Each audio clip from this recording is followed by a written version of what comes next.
شہید کیا گیا ہے۔ اسلام کی تاریخ انتہائی دردناک ہے۔ حضرت مولا کائنات رضی اللہ تعالی عنہ کو ابن ملجم نامی بدبخت نے جو ہے وہ تلوار کا وار کر کے جو زہر میں بجھی ہوئی تھی شہید کیا ہے۔ تو یہ بغض اور دشمنی رکھنے والے لوگ تھے جو زمانے میں موجود تھے۔ ایک طرف ایسے تھے جو الہ اور معبود کہتے تھے، اور آپ جانتے ہیں کہ حضرت علی المرتضیٰ رضی اللہ تعالی عنہ کی قبر لوگوں کی نظر سے چھپا کے بنائی گئی، اس ڈر سے کہ لوگ آپ کی قبر کو اکھیڑ نہ دیں، کیونکہ خارجی اس قدر جو ہے وہ زور آور ہو گئے ہوئے تھے۔ اسلام کی تاریخ دردناک ہے۔ حضور علیہ السلام فرماتے ہیں جتنے دکھ مجھے دیے گئے کسی کو نہیں دیے گئے، کسی نبی کو نہیں پہنچے۔ حضرت صدیق اکبر رضی اللہ تعالیٰ عنہ کی 2 سال 2 ماہ 8 دن دور خلافت آپ کا زمانہ دیکھیں، ٹکنے نہیں دیا گیا، سازشیں، مصائب، اعلان۔ حضرت سیدنا عمر رضی اللہ تعالیٰ عنہ کو شہید کیا گیا۔ حضرت عثمان غنی رضی اللہ تعالیٰ عنہ پہ 40 دن پانی بند رکھا گیا اور پھر انہیں شہید کیا گیا۔ حضرت مولا کائنات شہید کیے گئے۔ حضرت امام حسن کو زہر دیا گیا۔ حضرت امام حسین کو بچوں کے سامنے ذبح کر دیا گیا۔ حضرت امام اعظم ابو حنیفہ کی وفات جیل میں ہوئی ہے۔ امام احمد بن حنبل کے بدن پہ اتنے کوڑوں کے نشان تھے کہ جب قمیض اٹھاتے تھے تو ہر جگہ کوڑوں کے نشان ہی نظر آتے۔ امام مالک کو مدینے کی گلیوں میں گدھے کے اوپر بٹھا کے کالا منہ کر کے وقت کے حاکم نے پھرایا۔ حضرت مجدد الفسانی علیہ رحمہ کو گوالیار کے قلعے میں جو ہے وہ قید کیا گیا۔ علامہ فضل حق خیر آبادی کو جزیرہ انڈمان کالے پانیوں کی سزا دی گئی۔ اہل حق کی تاریخ دیکھیں، دردناک تاریخ ہے۔ آج بھی کابل میں، کندھار میں، قلعہ جنگی میں، دشت لیلہ میں، تورا بورا میں، تکریت میں، موصل میں، بغداد میں، کشمیر میں، غزہ میں، یہاں برما میں دیکھو کون سی قیامت نہیں توڑی جا رہی۔ ہمارے ساتھ ماضی دیکھیں تو ہمیں بغداد کی وہ دردناک کہانی سامنے آتی ہے جب انسانی کھوپڑیوں کا مینار تعمیر کیا جا رہا ہے، اور منگول سردار نے اپنی فوج کو حکم دیا تھا کہ جو کسی مسلمان کا سر نہیں لائے گا اس کا سر کاٹ کے اس مینار پہ لگائیں گے۔ پھر لوگ پیسے لے کے پھرتے تھے کہ مسلمان کا پتہ دے اور اس کی کھوپڑی کاٹی جائے۔ کچھ لوگ جان چھپانے کے لیے تہہ خانوں میں گھس گئے۔ پھر دجلہ کا بند توڑا گیا، 1.25 لاکھ لاشیں ہم نے تہہ خانوں سے نکالی تھی۔ اندلس کی تاریخ پڑھیں، ہمارے ساتھ جو قیامت توڑی گئی۔ مصر کے اندر 30,000 فاطمی کو شہید کیے گئے۔ غریب و سادہ و رنگی ہے داستان حرم، نہایت اس کی حسین اور ابتدا ہے اسماعیل۔ یہ اسلام کی تاریخی درد سے، خون سے بھری پڑی ہے۔ تو حضرت مولا کائنات سیدنا علی المرتضیٰ رضی اللہ تعالی عنہ کو اس وقت اگر خدا کہنے والے بدبخت تھے تو ان کو شہید کرنے والے، اور اس ڈر سے کہ ان کی قبر کو کھیڑ نہ دیا جائے، خارجی اتنے زور آور ہیں تو ان کو جو ہے وہ لوگوں کی نظروں سے چھپا کر کے جو ہے وہ رکھا گیا۔ اور ایک دور وہ بھی آیا کہ ممبروں پہ بیٹھ کے مولا علی کو گالیاں دی جاتی تھی۔ یہ تاریخ میں یہ دور بھی آیا، آپ پڑھیں تاریخ، بنو امیہ کا ایسا دور بھی دنیا نے دیکھا ہے۔ اسی لیے حضور نے فرمایا تھا من سب علی فقد سبنی، جس نے میرے علی کو گالی دی اس نے مجھے گالی دی۔ اور لوگوں نے ممبروں پہ بیٹھ کے باقاعدہ حکومت کی طرف سے یہ جو ہے وہ قانون تھا کہ تمہارا خطبہ مکمل نہیں ہوگا جب تک علی کو گالی نہیں دو گے۔ یہ لمحے بھی آئے جب اس دور میں دشمن علی موجود تھے، مبغضین موجود تھے، اور افراط محبت میں رکھنے والے موجود تھے۔ تو یہ دور تو اسلام کا حضور کے دور سے 1400 سال پیچھے ہے، تو یہاں بغض رکھنے والے بھی موجود ہیں۔ اس عنوان کے ساتھ اگر عنوان چھیڑوں تو یہ لمبی گفتگو ہو جائے گی، یہ میرا موضوع نہیں ہے، لیکن اتنی بات میں کہوں گا، اللہ کا شکر ادا کرو، اللہ نے تجھے اہل بیت کے در کا بھی غلام بنایا ہے اور صحابہ کا بھی غلام بنایا ہے۔ کچھ لوگ صحابہ کا نام لے کے اہل بیت کو برا کہتے ہیں، کچھ اہل بیت کا نام لے کے صحابہ کے خلاف بکواس کرتے ہیں۔ ہمارے بزرگ فرمایا کرتے تھے صحابہ نبی کے در والے ہیں، اہل بیت نبی کے گھر والے ہیں۔ ہم کہتے ہیں گھر والوں تجھے بھی ہمارا سلام، در والوں تجھے بھی ہمارا سلام۔ ہم در والوں کو بھی سلام کرتے ہیں، گھر والوں کو بھی سلام کرتے ہیں۔ کسی نے حضور خطیب الاسلام سے پوچھا تھا کہ حضرت عائشہ افضل ہیں یا حضرت فاطمہ افضل ہیں؟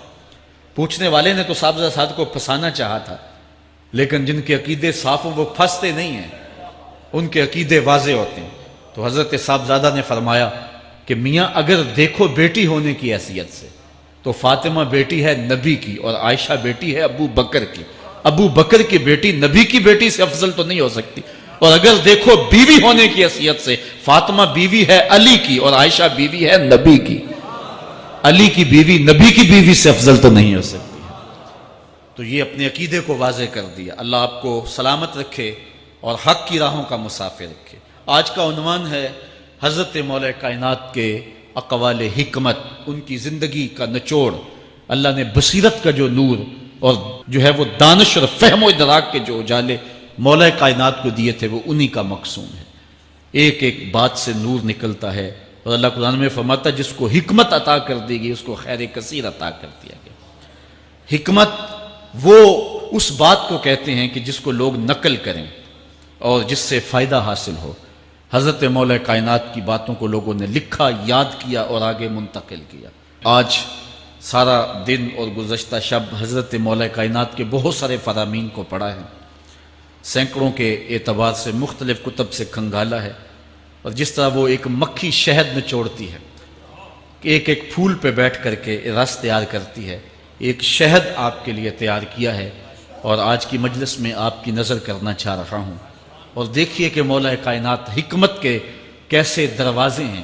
اسی لیے حضور نے فرمایا آنا دار الحکمت و علی بابھا، آنا مدینۃ العلم و علی بابھا. میں حکمت کا گھر ہوں، علی دروازہ ہے. میں حکمت کا شہر ہوں، علی اس کا دروازہ ہے.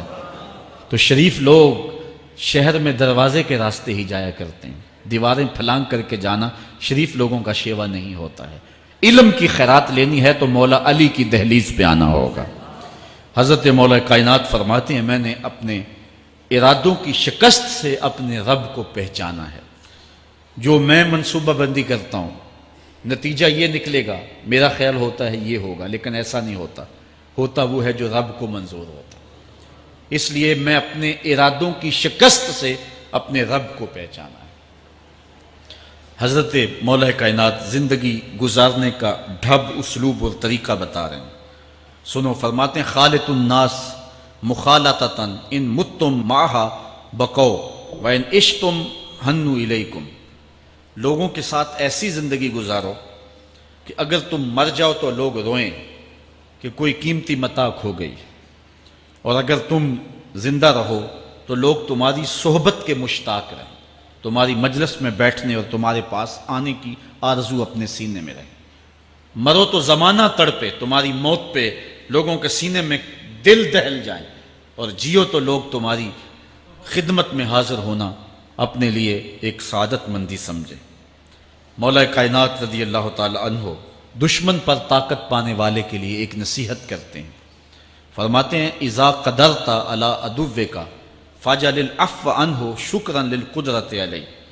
جب تو دشمن پر غالب آ جائے تو دشمن پر غالب آنے کا شکریہ کیا ادا کرنا ہے. دشمن ایک بہت بڑی مصیبت ہے، لیکن دشمن زیر دام آ گیا اور وہ تیرے قابو میں آ گیا اور اس کا سر تیرے پاؤں تلے ہے. اب اللہ کا شکر اس حال میں کہ مالک تو نے دشمن پر مجھے غلبہ دیا، طاقت دی، تو شکر کیا ہے؟ تو حضرت مولا کائنات فرماتے ہیں دشمن پر غالب آنے کا شکریہ یہ ہے کہ دشمن کو معاف کر دو. یہ بڑے لوگوں کا شیوا ہوتا ہے. جب دشمن قابو آ جائے تو پھر اس سے درگزر کرنا، یہ اللہ تعالیٰ کا شکر ادا کرنا ہے. یہ اللہ تعالیٰ جل شانہ کی اس کرم نوازی کا شکریہ ادا کرنا ہے. زہد کیا ہے؟ حضرت مولا کائنات رضی اللہ تعالی عنہ کا ایک 4 لفظی فرمان سنیے، اور زہد کی تعریف کتنی خوبصورتی کے ساتھ کی. فرمانے لگے افضل الزہد اخفاء الزہد. بہترین زہد یہ ہے کہ زہد کو پوشیدہ رکھا جائے. بہترین زہد یہ ہے کہ زہد کو پوشیدہ رکھا جائے. ہم تو اپنی عبادتوں، اپنی نیکیوں، اپنی سماجی خدمات کے اشتہار چھپواتے ہیں نا. وہ کسی زمانے میں ہم سنتے تھے نیکی کر دریا میں ڈال، اور اب کہتے ہیں نیکی کر اخبار میں ڈال. یہاں زہد، ترک دنیا، اللہ تعالیٰ کی عبادت کا جو ذوق بندے کو نصیب ہوتا ہے، وہ بہترین اور افضل زہد کیا ہے؟ کہا زہد کو پوشیدہ رکھنا، یہ افضل زہد ہے. حضرت مولا کائنات کا ایک اور فرمان سنیے اشرف الغنا ترک المنا. بہترین دولت مندی کیا ہے؟ جس کے پاس مربے زیادہ ہیں، جس کے پلازے زیادہ ہیں، جس کا بینک بیلنس زیادہ ہے، جس کے پاس جو ہے وہ بہت ساری دولتیں ہیں، سونا اور چاندی کے انبار ہیں، کون سب سے زیادہ دولت مند ہے؟ افضل دولت مندی کیا ہے؟ تو حضرت مولا کائنات فرماتے ہیں کہ افضل دولت مندی یہ ہے کہ آرزویں ترک کر دی جائیں، ورنہ کھرب پتی بھی بندہ ہوگا تو اس کو چین نہیں آئے گا، قرار نہیں آئے گا، حل من مزید اس کی تباہ میں ہوگا، چونکہ آنکھیں نہیں رجتی، پیٹ بھر جاتا ہے، آنکھیں نہیں بھرتی۔ کوزائے چشم حریصاں پر نشد، تا صدف کانے نشد پر در نشد۔ اس لیے حضرت مولا کائنات فرماتے ہیں بہترین غنا اور دولت مندی کیا ہے کہ بندے کی آرزویں ختم ہو جائیں۔ اقبال کہتا ہے تیری دعا ہے کہ ہو میری آرزو پوری، تیری دعا ہے کہ ہو میری آرزو پوری، میری دعا ہے کہ تیری آرزو بدل جائے، میری دعا ہے کہ تیری آرزو بدل جائے۔ تو یہ بہترین غنا ہے کہ بندے کی آرزویں مختصر ہو جائیں، ورنہ انسان جس حالت میں بھی ہو وہاں مطمئن نہیں ہوتا۔ کروڑ پتی ارب پتی کو دیکھتا ہے، ارب پتی کھرب پتی کو دیکھتا ہے، کھرب پتی اپنے سے آگے دیکھتا ہے۔ اس لیے جب آرزویں مختصر ہوں گی تو بندہ جس حالت پہ بھی ہوگا راضی ہوگا، اور بندہ اپنی حالت پہ راضی ہو جائے تو یہ اللہ کی رضا کا سبب ہے۔ حضرت مولا کائنات کا ہی ایک قول ہے جو اللہ کے عطا کردہ تھوڑے رزق پہ راضی ہو گیا، اللہ تعالیٰ قیامت کے دن اس کے تھوڑے عملوں پہ راضی ہو جائے۔ یہ اللہ کی کرم نوازیوں کے رنگ ہیں۔ حضرت مولا کائنات کی ایک اور حکمت آمیز بات سنیں، فرما رہے ہیں سیئات تسوءک خیر عند اللہ من حسنۃ توجبک، وہ برائی جو تجھ کو پریشان کر دے، دکھی کر دے، اذیت میں مبتلا کر دے، وہ گناہ جو تیرے ضمیر پہ بوجھ بن جائے، تو اپنے آپ کو حقیر سمجھنے لگ جائے، چھوٹا سمجھنے لگ جائے، گناہگار سمجھنے لگ جائے، جس برائی سے تجھے دکھ پہنچے وہ اس نیکی سے بہت اچھا ہے وہ تیرا برائی کرنا جو تجھے تکبر میں مبتلا کر دے۔ جس نیکی سے تو متکبر ہو جائے، انسان کو انسان نہ سمجھے، مخلوق کو کیڑے مکوڑے سمجھے، اپنے سجدوں پہ ناز کرے، ان سجدوں سے وہ برائی بہتر ہے جو تیرے اندر عجز پیدا کر دے، تیرے اندر نرمی پیدا کر دے، تیرے اندر جو ہے وہ ایک رقت پیدا کر دے، وہ برائی جو ہے وہ اس نیکی سے بہتر ہے۔ حضرت مولا کائنات کا ایک اور فرمان دیکھیے، لا غنا کل عقل ولا فقر کل جہل ولا میراث کل ادب ولا ظہیر کل مشاورہ۔ کتنی خوبصورت باتیں ارشاد فرمائیں۔ فرمایا عقل جیسی دولت کوئی نہیں، عقل جیسی دولت کوئی نہیں ہے، اور جہالت جیسی غربت کوئی نہیں۔ جو شخص جاہل ہے وہ کروڑوں میں بھی کھیلتا ہے تو وہ غریب ہے۔ اللہ نے عقل کا چراغ دیا ہے تو اس کے پاس دولت نہیں بھی ہے تو عقل بہت بڑی دولت ہے۔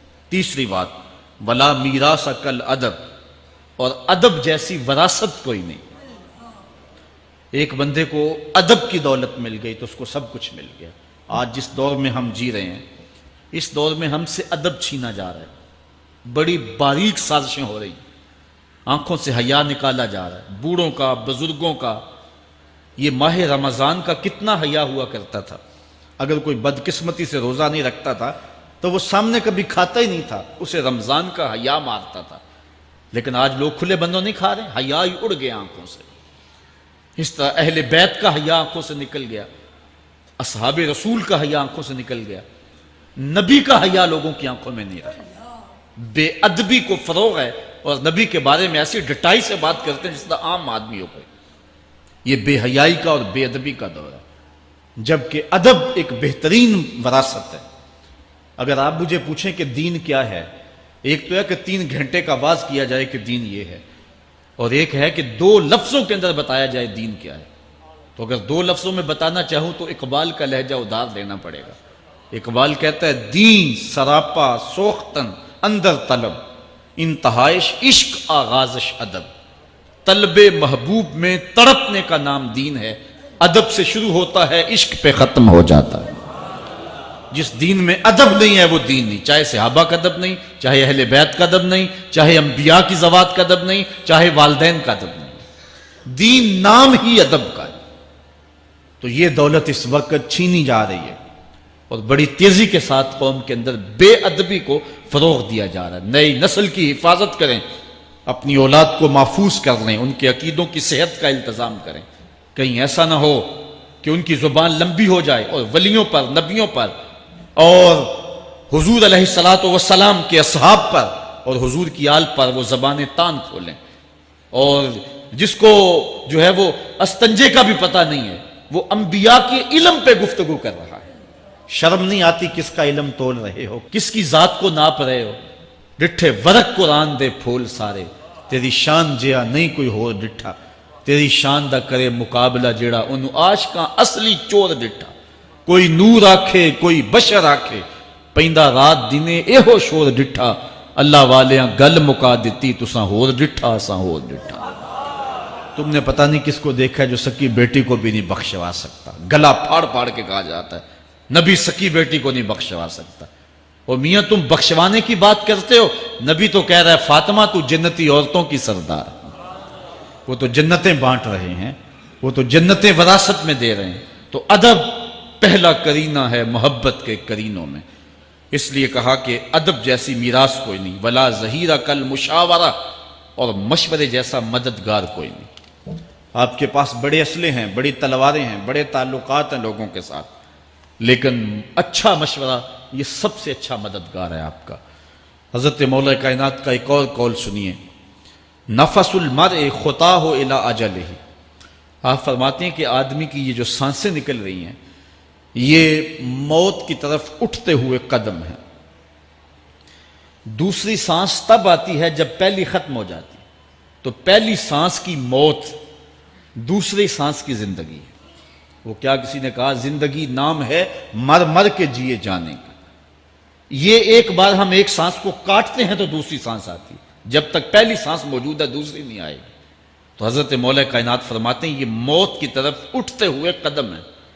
آپ رکے ہوں اشارے پہ تو ہمارے یہ پنڈی بائی پاس پہ جو اشارے لگے ہیں یہ 125 سے بھی چلتے ہیں، 125 سے پیچھے آ رہے ہیں، 20 سے 25 سے 50 سے 100 سے 125 سے پیچھے آ رہے ہیں۔ حضرت مولا کائنات فرماتے ہیں جو چیز شمار کی جاتی ہو وہ بالآخر ختم ہو جاتی، تو گنتی جب الٹی چلتی ہے تو بہت جلد کام زیرو پہ آ جاتا ہے، اور زیرو پہ پہنچنا ہی موت ہے۔ تو زندگی کی یہ سانسیں یہ الٹی چل رہی ہیں، اور میں اور آپ لمحہ لمحہ موت کے قریب ہو رہے ہیں۔ ہم جو ہے وہ اپنی زندگی کی سالگرہ منا رہے ہیں، ہم کہتے ہیں کہ ہم اتنے بڑے ہو گئے، میاں بڑے نہیں ہوئے، چھوٹے ہو گئے، موت بالکل قریب آ گئی ہے۔ اللہ اکبر۔ حضرت مولا کائنات معیشت کے اصول بھی بیان کر رہے ہیں۔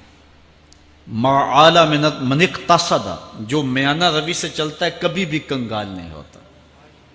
اب ہر شخص کی آرزو ہے کہ میری دولت بڑھ جائے، میرے پاس پیسے کافی ہوں، میں آسودہ زندگی گزاروں۔ اس کا طریقہ کیا ہے؟ جھوٹی قسمیں، چالاکی، 2 نمبر مال بیچنا، ٹیکس چوری کرنا، بجلی چوری کرنا، گیس چوری کرنا، کیا طریقہ ہے پیسے بچانے کا؟ مولا کائنات سے پوچھیں، مولا علی سے پوچھیں۔ مولا علی فرماتے ہیں استنزل الرزق بالصدقہ، صدقہ دیتے جاؤ رزق بڑھتا چلا جائے گا، جو کماتے جاؤ اس میں کچھ حصہ رکھ لو اللہ کی راہ میں، صدقہ دیتے جاؤ گے تمہارا رزق بڑھتا چلا جائے گا۔ اچھا حضرت مولا کائنات کا ایک اور قول دیکھیے اور اس کا حسن دیکھیے، من ظن بک خیرا فصدق ظنہ، جو تیرے بارے میں اچھا گمان کرے تو اس کے گمان کو سچائی کر دے۔ تو وہ نہیں ہے جو کوئی تیرے بارے میں گمان کر رہا ہے، لوگ تجھے اچھا سمجھتے، تو اچھا نہیں ہے، تو تو اچھا بن جا تاکہ لوگوں کا گمان ٹھیک ہو جائے۔ اعلیٰ حضرت عظیم البرکت امام احمد رضا خان فاضل بریلوی علیہ رحمہ، آپ کے بارے میں لوگوں کا گمان تھا کہ حافظ قرآن ہیں، آپ حافظ نہیں تھے، تو آپ کے بارے میں یہ گمان پیدا ہو گیا کہ یہ حافظ ہیں۔ تو رمضان کا موسم آیا تو کسی نے کہا حضرت اس مرتبہ آپ ہی سنا دیں، تو اعلیٰ حضرت نے سوچا یہ میرے بارے میں اچھا گمان کرتے ہیں، چلو حافظ بانی جاتے ہیں۔ اعلیٰ حضرت نے قرآن 1 مہینے میں حفظ کیا ہے، دن کو پڑھتے تھے، شام کو سنا دیتے تھے کہ جو لوگوں کا گمان ہے میں اس کے مطابق ہی ہو جاؤں۔ اچھا گمان کی کہانی سنیے، صحیح حدیث میں آتا ہے اور حدیث قدسی ہے، رب کہتا ہے میرا بندہ میرے بارے جو گمان کرتا ہے میں ایسے ہی ملوں گا۔ اس لیے اپنے رب کے بارے میں اچھا گمان کرنا چاہیے کہ ہمارا رب ہمیں معاف کر دے گا اور ہمارے گناہوں سے درگزر فرمائے گا۔ حضرت مولا کائنات کا ایک اور حکمت آمیز جملہ سماعت کیجئے، من عظم صغار المصائب ابتلاہ اللہ بکبارہا۔ چھوٹی سی مصیبت آ جائے جو بندہ واویلا شروع کر دے، مصیبت آ گئی، چھوٹی سی بیماری آئے تو شور کرے، چھوٹی سی مصیبت آئے تو شور کرے، اللہ اس کو پھر بڑی مصیبت میں مبتلا کر دیتا۔ جہاں ضرورت نہیں ہے وہاں اظہار کی کیا ضرورت؟ بیماری ہے تو ڈاکٹر کو بتاؤ، بندے کو بتانے کا کیا فائدہ ہے؟ ہمارے ایک دوست ہیں کہ وہ کہتے ہیں کہ پہلے اگر کسی سے پوچھتے تھے نا کہ کیا حال ہے تو وہ کہتا تھا شکر ہے، اور آج کسی سے پوچھے تو وہ کہتا ہے شوگر ہے۔ یعنی اللہ تعالیٰ جل شانہ نے اگر تمہیں کسی ابتلا میں مبتلا کر دیا ہے تو اس کا شور، اس کا واویلا نہ کرو۔ جو چھوٹی مصیبت پر واویلا کرے گا اللہ پھر اس کو بڑی مصیبت میں مبتلا کر دے گا۔ حضرت مولا کائنات کا ایک اور حکمت آمیز جملہ سماعت کیجئے۔ آپ فرماتے ہیں زندگی گزارنے کا گر اور طریقہ، فرماتے ہیں عظم الخالق عندک یصغر المخلوق فی عینک۔ اگر تیری نظر میں خالق بڑا ہوگا تو پھر مخلوق چھوٹی ہو جائے گی۔ اگر اللہ کی عظمت کا تجھے لحاظ ہے کہ وہ بہت عظیم ہے تو پھر مخلوق کی پرواہ نہیں ہوگی۔ حضرت مولا کائنات رضی اللہ تعالیٰ عنہ فرماتے ہیں کہ ایک باندی کے ہاتھ کے اندر خنزیر کی انتڑیاں ہوں، میں دنیا کو اتنی نظر سے بھی نہیں دیکھتا۔ تو یہ انسان اللہ کی عظمتوں کا اور اللہ کی شانوں کا جب لحاظ اسے ہوتا ہے تو پھر دنیا اس کی نظر میں جو ہے وہ کوئی قدر و قیمت نہیں رکھتی۔ ایک روایت میں آتا ہے جس کو اللہ نے قرآن دیا اور اس نے دنیا داروں کو دیکھا رشک کی نظر سے کہ ان کو دولت دی گئی، ان کو فلاں دیا گیا، میں تو بہت پیچھے رہ گیا۔ قد حقر ما آتاہ اللہ، اس نے اللہ کی عطا کو حقیر جانا۔ او میاں انہیں دولت دی گئی ہے، رب نے تجھے اپنا قرآن عطا کیا، تو پھر جو ہے وہ تو حقیر تو نہیں ہے، تجھے تو اعلیٰ چیز عطا کر دی گئی ہے۔ تو جس نے اللہ کی عظمت اور خالق کی عظمت کا اقرار کیا پھر مخلوق اس کی نظر میں کوئی حیثیت نہیں رکھتی ہے۔ کن فی الفتنۃ کابن اللبون لا زہر فیرکب ولا درع فیحلب۔ جب فتنے دنیا پہ پھیل جائیں تو مولا کائنات نصیحت کرتے ہیں پھر زندگی کیسے گزارنی۔ یہ دور بھی فتنوں کا دور ہے۔ حضرت مولا کائنات فرماتے ہیں جب فتنے معاشرے میں پھیل جائیں تو پھر اونٹ کے 2 سالہ بچے کی طرح ہو جا کہ اگر لوگ اس پہ سواری کرنا چاہیں تو وہ سواری کے قابل نہ ہو، اور لوگ اگر اس کا دودھ دونا چاہیں تو وہ دودھ نہ دے، یعنی وہ فتنے کو کسی طرح سے بھی تقویت نہ دے، اس طرح کا ہو جا جس طرح اونٹنی کا 2 سال کا بچہ ہوتا ہے۔ حضرت مولا کائنات فرماتے ہیں من حاسب نفسہ رابحہ ومن غفل عنہا خاسرہ ومن خاف آمنہ ومن اعتبر ابصر ومن ابصر فاہمہ ومن فاہم عالم۔ فرماتے ہیں کہ جس نے اپنے نفس کا محاسبہ کیا اس نے نجات پا لی، اور جو اپنے نفس کے محاسبے سے غافل رہ گیا اس نے خسارے کا سودا کیا۔ جو اللہ سے ڈرا وہ امن پا گیا، اور جس نے زندگی سے عبرت حاصل کی اس کی آنکھوں میں روشنی آ گئی، بصیرت کا اسے نور مل گیا، اور جسے بصیرت کا نور مل گیا وہ فہم و فراست کی دولت سے مالا مال ہو گیا۔ ومن فہم عالم، اور جس کو فہم مل گیا وہی شخص عالم بن گیا۔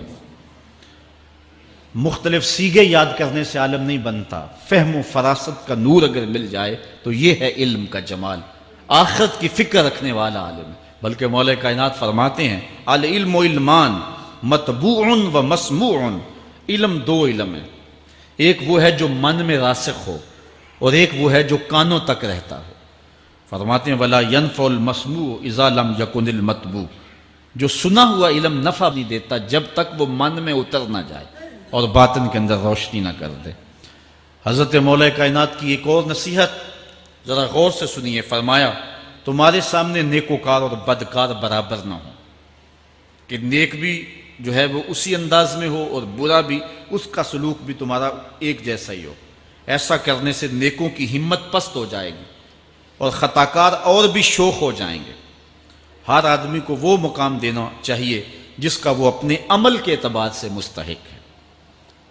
اصل خرابی ہوئی تب ہے ہمارے آراس میں، ہماری محافل نعت میں، ہماری مجالس میں وہ لوگ مہمان خصوصی بنے جن کے پاس دولت زیادہ تھی، چاہے کردار کے لحاظ سے وہ کتنے ہی پست کیوں نہ ہو، اور جن کے پاس دولت نہیں ہے چاہے وہ کردار کے اعتبار سے جتنے مرضی بلند کیوں نہیں ہے، انہیں عزت کی مسند پہ نہیں بٹھایا گیا۔ میں نے اپنی ان آنکھوں سے گجرانوالہ کے ایک اسٹیج پہ دیکھا کہ ایک محفل نعت تھی اور ایک بوڑھا شخص سفید ریش، وہ اسٹیج پہ شوق میں کہ میں نعت خانوں کو قریب سے دیکھوں، وہ آ کے بیٹھ گیا اور منتظمین نے جو ہے وہ سیکورٹی کو حکم دیا اس بابے کو اٹھاؤ اور اس کو جو ہے وہ نیچے کرو۔ یعنی لوگوں کی قدر و منزلت ان کے دولت کے قد کے مطابق کی جاتی، جو کل شراب خانے میں مہمان خصوصی تھا آج وہ محفل نعت میں مہمان خصوصی ہے، جو جتنا بڑا ڈاکو ہے اتنا ہی بڑا جو ہے وہ عزت پاتا ہے۔ کیوں؟ دین میں تو عزت ان کو ہونی چاہیے جو دیندار، ان اکرمکم عند اللہ اتقاکم، جو سب سے زیادہ متقی ہوگا اللہ کے نزدیک وہی عزت والا ہوگا۔ تو ایک بندے کو دنیا میں بھی عزت ہے اور مصلی اور محراب اور جو ہے وہ عرس اور پیر خانے میں بھی اس کو عزت ہے، تو پھر یہ حوصلہ شکنی ہے تقوی والوں کی۔ حضرت مولا کائنات فرماتے ہیں اور خطا کار اور بھی شوق ہو جائے گا، بلکہ ہم نے جو انداز اختیار کیا ہوا ہے، ایک شعر پڑھتے ہیں ہمارے نعت خاں کہ چلو دربار نبی میں چلیں، کھوٹے سکے بھی جہاں پہ چلتے ہیں، اور پھر جو ہے وہ سارے لوگ نوٹ پھینک رہے ہوتے ہیں، شرابی بھی نوٹ پھینک رہا ہے، جوا کھیلنے والا بھی پھینک رہا ہے، جس نے رشوت سے پیسے کمائے وہ بھی پھینک رہے ہیں اور خوش ہو رہے ہیں کہ کھوٹے سکے بھی وہاں چلتے ہیں، جبکہ ان اللہ طیب ولا یقبل الا الطیب، حدیث میں آتا ہے اللہ فرماتا ہے کہ اللہ طیب ہے اور پاکیزہ کے علاوہ قبول ہی نہیں کرتا۔ من غش فلیس منا، جو ملاوٹ کرے وہ ہم سے نہیں ہے، اور یہاں کھوٹے سکے بھی چلائے جا رہے ہیں، اور پھر جتنے بھی کھوٹے سکے ہیں وہ نوٹ پھینک رہے اور ایسے ایسے پھینک رہے اور خوش ہو رہے ہیں کہ یہ تو کچھ بھی نہیں ہے، حرام سے کمائے حلال طریقے سے کمائے جس طریقے سے کمائے کوئی فرق نہیں پڑتا۔ نہیں، حضرت مولا کائنات نے زندگی کے گر سکھائے، فرماتے ہیں کہ نیکوکار اور بدکار تمہاری نظروں میں برابر نہ ہوں، ایسا کرنے سے نیکوں کی ہمت پست ہو جائے گی اور خطا کار اور بھی شوق اور گناہ میں دلیر ہو جائیں گے۔ ہر آدمی کو وہ مقام دو جو عمل کے اعتبار سے اس کا مقام بنتا ہے، لیکن اس دور کے اندر تو جو حال ہو گیا ہے، بلکہ حضرت مولا کائنات اس بات کو پہلے بھام کے ارشاد فرمایا، لوگوں کا عجیب حال ہے، بدکاری کو اعلیٰ نسب کا نشان سمجھتے ہیں اور پاک دامنی کو تعجب خیال کرتے ہیں، گویا اسلام کے لباس کو الٹا پہن لیا ہے لوگوں نے، جو رخ سیدھا ہونا چاہیے تھا اس کو الٹا کر دیا، جو الٹا ہونا چاہیے اس کو سیدھا کر دیا۔ حضرت مولا کائنات کا ایک اور قول بھی سنیے، تھوڑا سا شک بھی دین بگاڑ دیتا ہے، دین کے اندر شک نہیں کرنا چاہیے، دین جو ہے وہ یقین کا نام ہے۔ علامہ اقبال نے ایک بڑی خوبصورت اس وقت بات کہی تھی جب شکوک جنم لے رہے تھے کہ سن ہے تہذیب حاضر کے غلام، غلامی سے بدتر ہے بے یقینی، غلامی سے بدتر ہے بے یقینی۔ آج بے یقینی پھیلا دی گئی ہے معاشرے کے اندر، اور قوم جو ہے وہ بالکل جو ہے وہ یقین کی اس دولت پہ جو ہے وہ قانے نہیں ہے۔ فرمایا مولا کائنات نے تھوڑا سا شک بھی دین بگاڑ دیتا ہے، اور پھر دوسرا قول بھی سنیے، تھوڑی سی دنیا بھی آخرت برباد کر دیتے۔ یہاں دنیا سے مراد کیا ہے؟ دولت، کاروبار نہیں، چیز دنیا از خدا غافل بدن۔ مرشد اقبال رومی کہتے ہیں دنیا کیا ہے؟ خدا سے غافل ہونا۔ خدا سے غافل جو شے کر دے، وہ دولت ہو، وہ کاروبار ہو، وہ بیوی ہو، وہ بچے ہوں، وہ دنیا ہے، اور دنیا تھوڑی بھی ہو آخرت کی بربادی کا سبب ہے۔ حضرت مولا کائنات فرماتے ہیں پرہیزگاری کے سوا علم درست نہیں ہوتا، اور طمع کی موجودگی میں دین سلامت نہیں رہ سکتا۔ اگر میرے اندر لالچ ہے تو میں یہاں ممبر پہ بیٹھ کے حق نہیں بول سکتا، اگر میرے اندر لالچ ہے تو میں اسمبلی میں بیٹھ کے حق نہیں بول سکتا۔ جب طمع ہو تو پھر دین سلامت نہیں رہتا، اور جب طمع نہ ہو تو بندہ سولی پہ چڑھ کے بھی حق ہی بولتا ہے۔ دوواں گلاں وچوں 10 درویشا، میرے حضور کی بالعالم فرماتے ہیں دوواں گلاں وچوں 10 درویشا، تینوں کیڑی گل قبولی، عالم اوپر ممبر بولے عاشق اوپر سولی۔ جب تک تھوڑی طمع بھی انسان کے اندر ہے تو بندہ پھر اس کا دین سلامت نہیں رہ سکتا. دین کی سلامتی